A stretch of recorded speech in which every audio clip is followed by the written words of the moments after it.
Hey guys! For today's video, ang atong topic kay A Night With Me as a Filipina Living in America.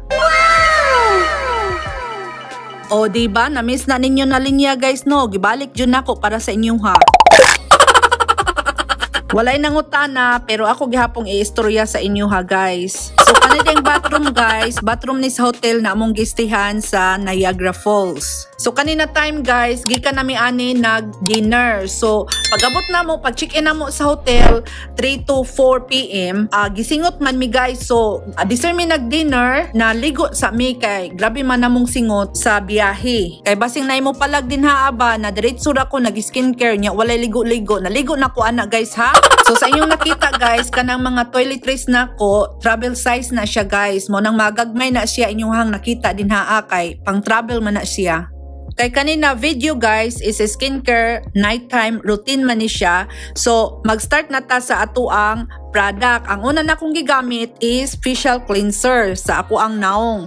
So dili lang nako i-mention kung unsa na product akong gigamit kay dili man siya sponsor. Sa inyong nakita, ako nang gipahiran akong naong kay para mauga, para isunod na nato ang product na ako ang next na gamiton para sa ako ang nighttime skincare routine. So ang ikaduha na ato ang gamiton guys na product is toner. Kinahanglan gyud magamit og toner guys kay ang imuhang facial cleanser dili na siya 100% na makuha ang mga libag or mga dirt sa imuhang naong. So ang ikaduha sa ato ang skincare guys, ang akong gigamit is a serum. So nakadepende ra gyud kung unsa kadaghanon ang imuhang gamiton guys. Ako gamay ra akong gamiton kay daghan man kog product na akong ibutang sa akong naong pang nighttime skincare. Tipid-tipid ginagmay guys ba. So ang ikaupat na product na kong gamiton guys is Ben Essence. Mura siyang oil. Ako lang na siyang gi-spray sa akong naong tapos akong inodnod. Makuha na dayon tong mga patay na skin sa akong naong. So after mag-smooth na dayon siya tapos mag-shine.